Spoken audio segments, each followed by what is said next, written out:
Hello mga babes! It's me again, it's Babe. So may malaking box dito sa harap ng pintuan at ito na nga yung order na bisikleta para sa akin. So syempre ay present ni Rodel para sa akin dahil nga sabi ko sa kanya hindi ko kaya ang dalawang gulong kaya ayan, tatlo ang in-order niya sa akin.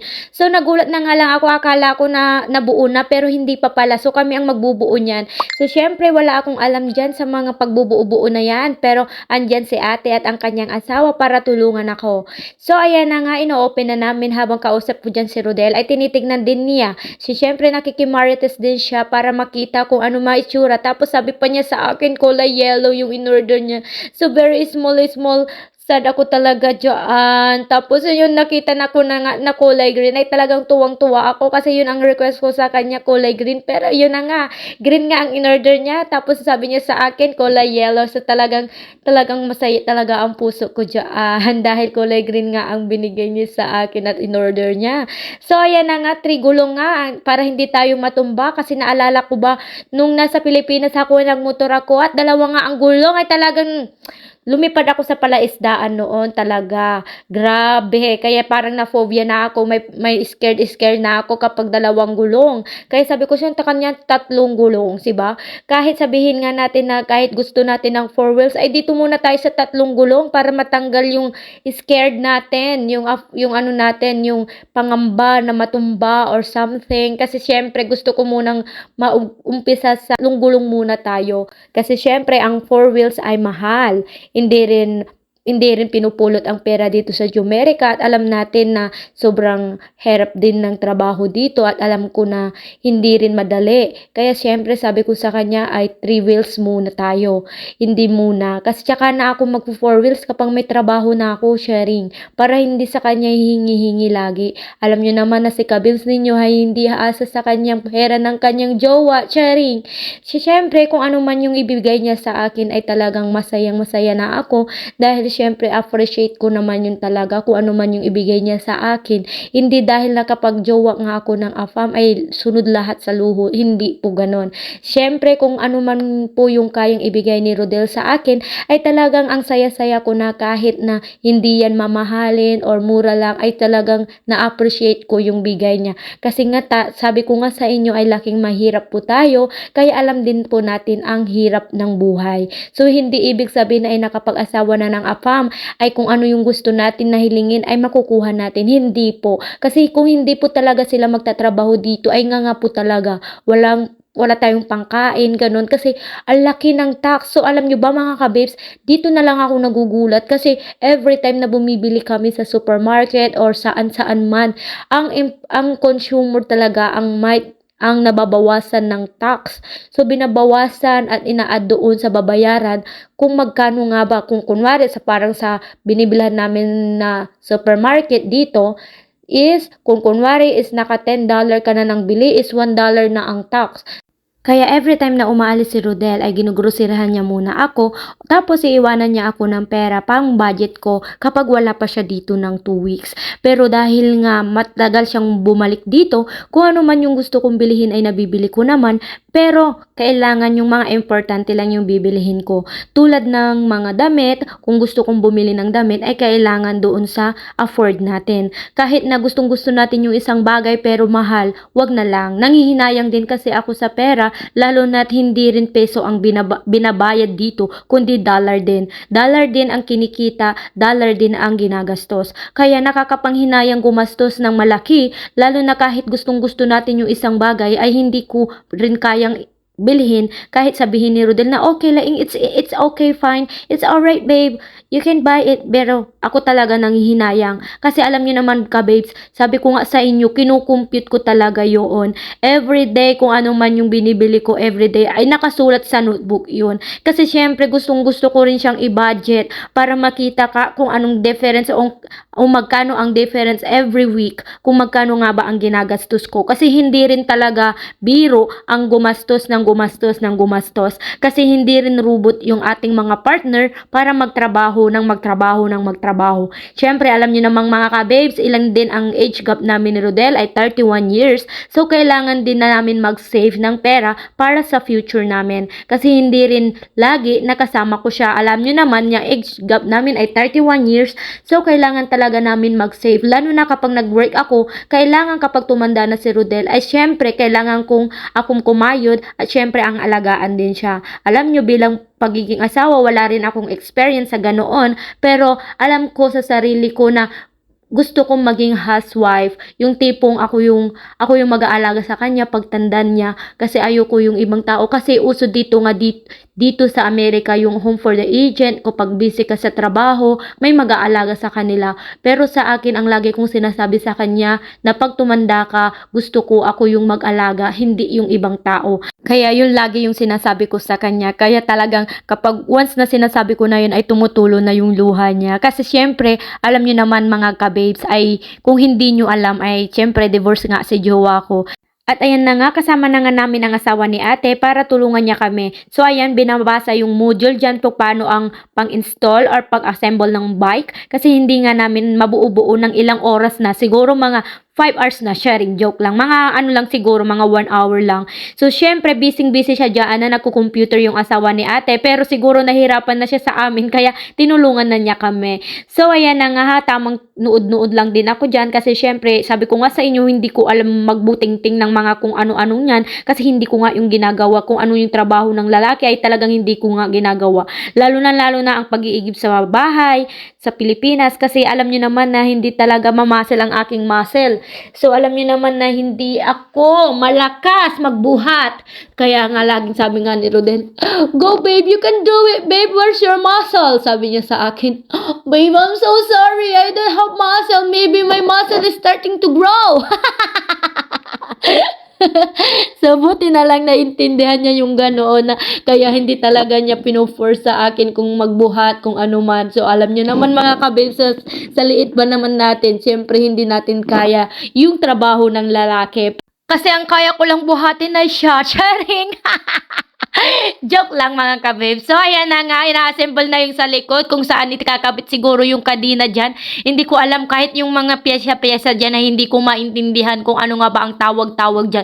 Basta ang alam ko lang, excited na lang akong nasakyan ang bisikleta na binubuo namin dahil nga gustong-gusto ko nang mag-bike. Kahit nung nasa Pinas pa ako, ang nagtuturo sa akin ang mga pamangking kong mga bata. Sila ay edad na 4 years old, 5 years old, 6 years old, 7 years old, so on, ganon. Sila nagtuturo sa akin tapos hinahawakan nila yung bike para magmaneho ako kasi alam nila na ang tita nila ay mahina ang loob pagdating sa mga pagdadrive yan. So alam ng mga pamangkin ko yan na matatakutin ako talagang madrive kahit mga bata sila ay sila talaga yung nagpo-first sa akin na, "Oh tita, you can do it. Tita, kaya mo yan. Hawakan ka namin." 'Di ba? Sila pa yung matapang para sa akin. Sila pa yung nag-share sa akin kung, "Sige, kaya mo yan tita. Go, go, go. Dito lang kami sa likod. Hawakan namin yung bike para sa'yo." 'Di ba? Sa mga pamangkin ko ay sobrang miss ko na talaga sila, lalo na ang tatay at nanay ko.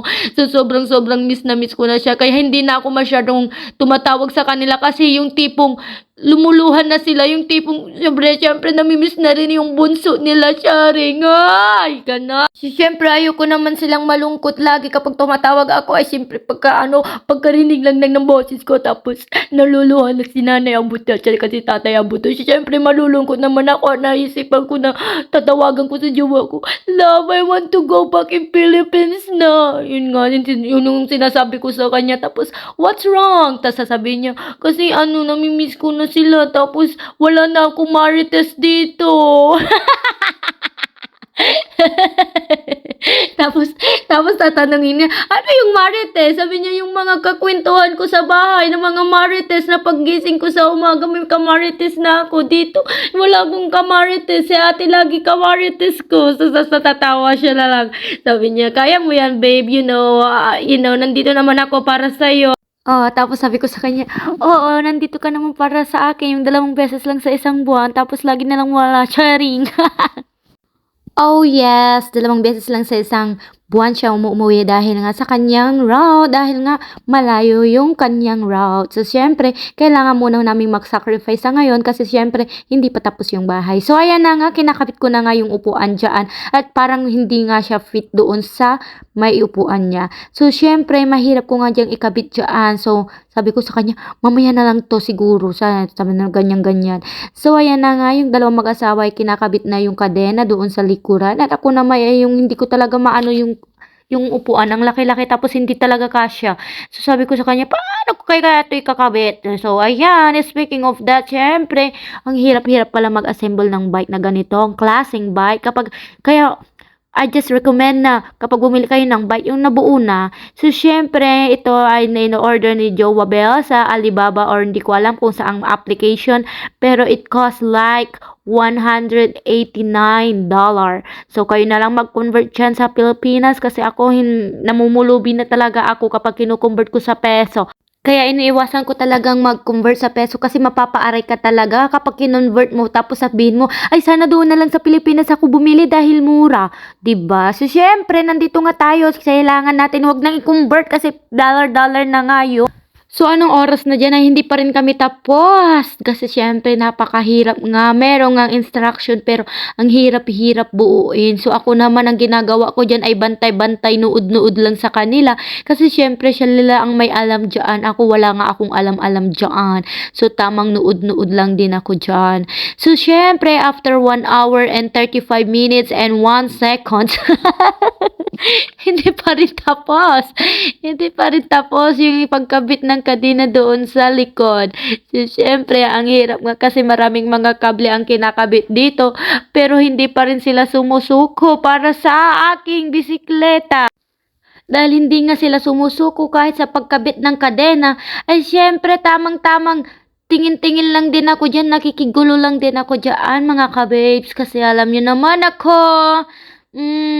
So ayan, naghahanap sila ng tools kung paano nga nila ipagkabitin. Punta ang asawa ni ate sa storage para kumuha ng tools pangkabit doon sa kadena dahil mahirap nga kung kamay lang yung gagamitin nila.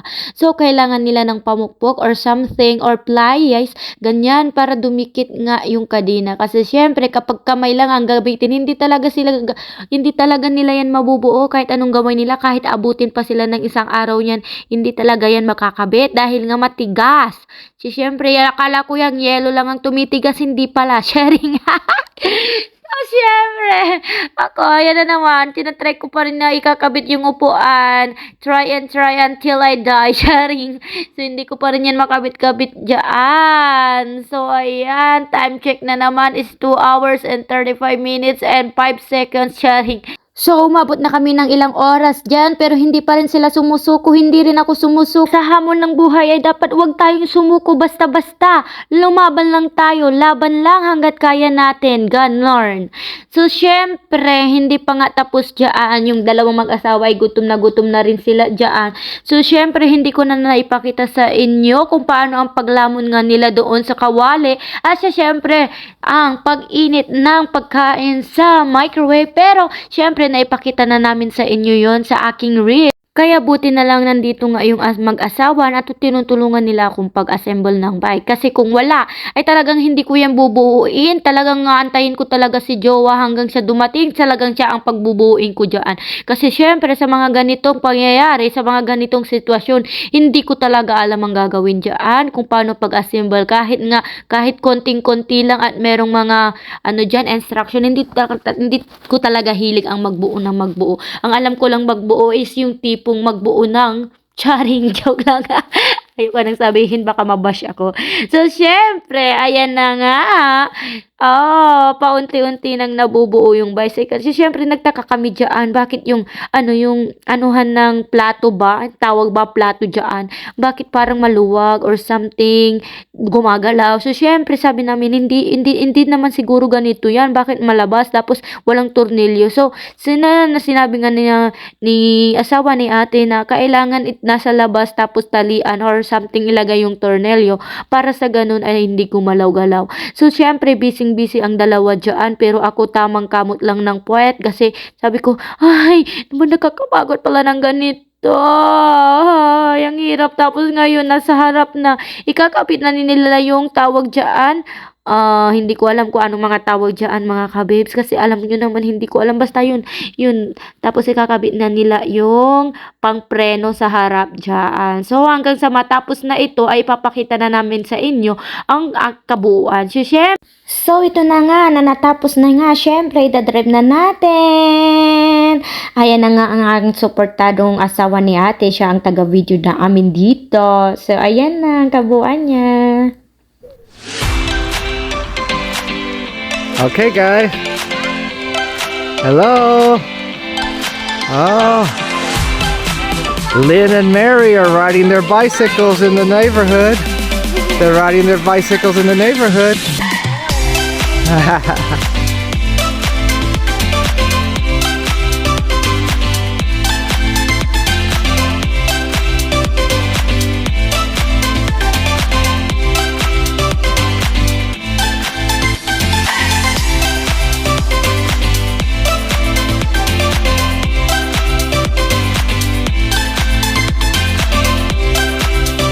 Lynn.